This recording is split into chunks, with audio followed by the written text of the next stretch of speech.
खुदा याद रखना, आपके भूखे रहने से वो मजे नहीं लेता। फास्टिंग एक साइन है, I am sincere Lord, I love you more than my food, more than my desires. उपवास एक सिंसियरिटी है। उपवास का भूख से सब कुछ नहीं है। जब आप उपवास रखते हो ना, आप प्रभु को ये दिखाते हो, प्रभु देख, खाने जीने के लिए खाना जरूरी है, लेकिन आज वो मैंने त्यागा है तुझे दिखाने के लिए कि खाने से पहले तू जरूरी है। That's is a fasting Lord. ये उपवास होता है। उपवास सिर्फ ये नहीं होता कि आप खाना छोड़ के घूमो फिरो। याद रखना, जो लोग फास्टिंग में प्रभु के साथ नहीं बैठते, घूमते फिरते हैं, या आप जॉब वाले हो, सुबह थोड़ा टाइम स्पेंड करके नहीं जाते, आप फास्टिंग नहीं कर रहे हो, यू आर इन डाइटिंग। अगर आप उपवास करते हो और खुदा के साथ नहीं बैठते, ये आपका वेट रिड्यूस करेगा, लेकिन स्पिरिचुअल या कोई ब्लेसिंग नहीं मिलेगी। इसीलिए मेक श्योर, मैंने हमेशा उपवास उन दिनों में किए जिन दिनों में मुझे काम से छुट्टी होती थी। मैं हर दिन उपवास करता था जिस दिन मुझे छुट्टी होती थी, क्योंकि मुझे पता है छुट्टी के दिन बाहर निकलना ही नहीं है, सारा दिन घर पे बैठा हूं। खुदा में मन लगना जरूरी है। बोलिए उपवास। ऐसे करो, ऐसे ऐसे बोलो, उपवास।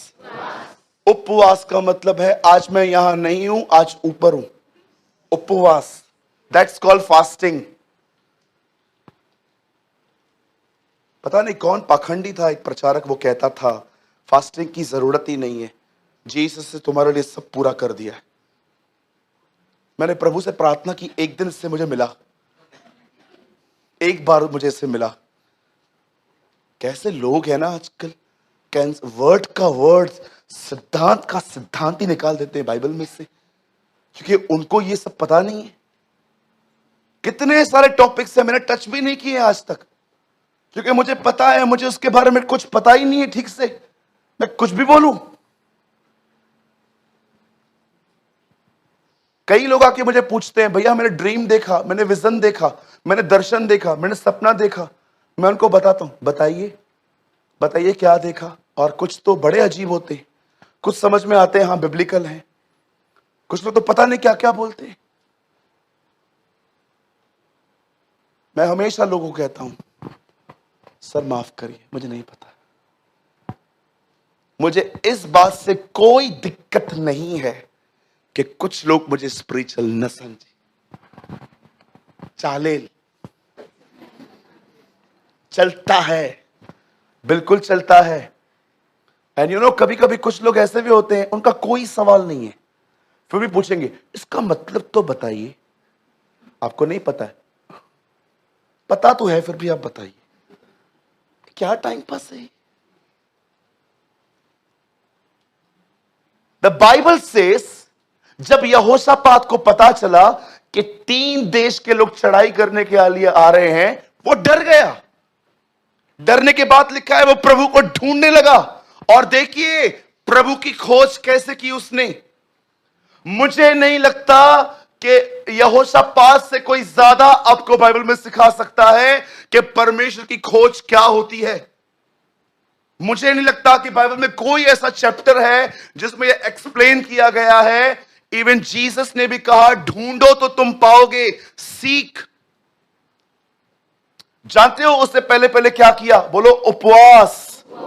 उपवास में रहने के बाद वो सीधा खुदा के पास जाता है और उसको सबसे पहले पास की बातें बताता है। क्या तू इब्राहिम का मित्र नहीं? क्या तुम दोनों दोस्त नहीं थे? क्या तू भूल गया है हम उसके ही वंशज हैं?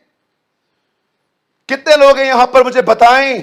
कभी कभी आप दुआ में ये कहते हो, ऐ हमारे पितरों के परमेश्वर। मैं कई बार कहता हूं, the God of Abraham, Isaac and Jacob. सबसे पहले वो उसे बताता है, यहां देखिए सब, यहां देखिए सब, यहां देखिए सब, कोई ध्यान न भटकाए अपना। See how to seek the Lord. भजनकार कहता है, जब तक यहोवा निकट है उसे खोजो। बिली ग्राहम ने कहा ढूंढो उसे। आप जानते हो यहोशापात ने सबसे पहले उपवास किया। उपवास के बाद उसने परमेश्वर को याद करवाया इतिहास कैसा था। मैं आपसे पूछना चाहता हूं कितने लोग हैं कि परमेश्वर के किए गए कामों की चर्चाएं करते हैं दुआओं में। प्रेरितों के काम 2 अध्याय में जब पवित्र आत्मा उतरता है, जानते हो लोग क्या कहते हैं? क्या ये हमारी ही जाति में बात नहीं करता? क्या ये हमारी भाषा में बात नहीं कर रहे? क्या हम इनके मुंह से परमेश्वर के बड़े बड़े कामों की चर्चा नहीं सुनते? आप जानते हो कलाम पाक कहता है जब पवित्र आत्मा उतरा तब प्रेरितों ने, चेलों ने उसके कामों का प्रचार किया। दाऊद बार बार कहता है मैं तेरे कामों का वर्णन करूंगा।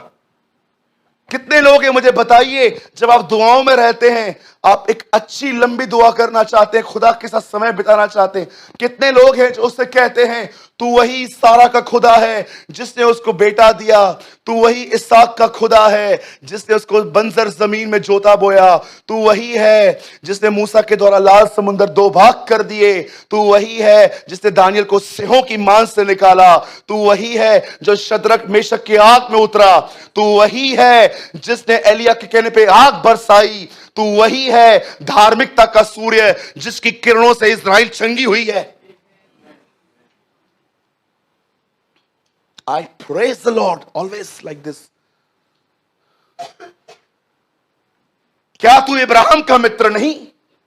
क्या तू वही नहीं जिसने हमें, हमारे बाप दादाओं को वहां से बाहर निकाला? वो पास बोलने के बाद खुदा से कहता है अब देख ये लोग हमें फिर से मारने आ रहे हैं। उसके बाद वो अपना जिक्र करता है, वो कहता है न हमारे पास, मैसेज ट्रांसलेशन में लिखा गया है, न मुझे इनसे लड़ने की बुद्धि है न ताकत है। हिंदी में लिखा गया है हमें तो कुछ सूझता नहीं, हमें तो पता ही नहीं चलता। जानते हो सारी सिचुएशन बताने के बाद इब्राहिम, यहोशापात उसे क्या कहता है? लास्ट में वो कहता है तू देख रहा है हम कहां खड़े हैं? हैकल में खड़ा था वो, परमेश्वर के मंदिर के साथ प्रभु की वाचाएं बंधी थी। बोलता है देख ये वही जगह है जहां से आज से बहुत साल पहले सुलेमान तुझे कह के गया था कि जो दुआएं यहां से की जाए उन पे कान लगाना। देख हम वहीं खड़े हैं, हम तेरी प्रतिज्ञाओं पर खड़े हैं, हम तेरे प्रतिज्ञाओं पे, हम अपनी प्रतिज्ञाओं पे नहीं खड़े हैं। See how he seek the Lord. परमेश्वर को देखो वो कैसे खोज रहा है, अलग अलग तरीकों से, प्रतिज्ञाओं को लेके, पास की बातों को लेके, हर बात को लेके वो उसे खोज रहा था।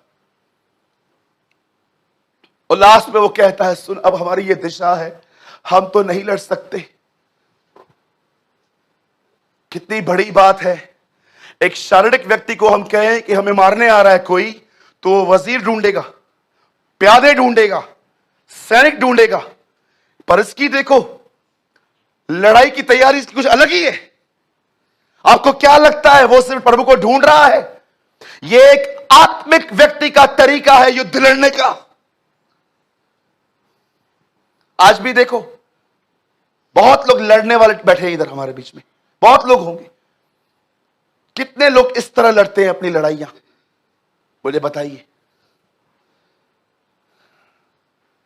सब बोलने के बाद वो कहता है हमारे पास कोई बुद्धि भी नहीं है, ताकत भी नहीं है इन हालातों से लड़ने की। हम सिर्फ एक ही काम करेंगे, हमारी आंखें तेरी ओर लगी रहेंगी।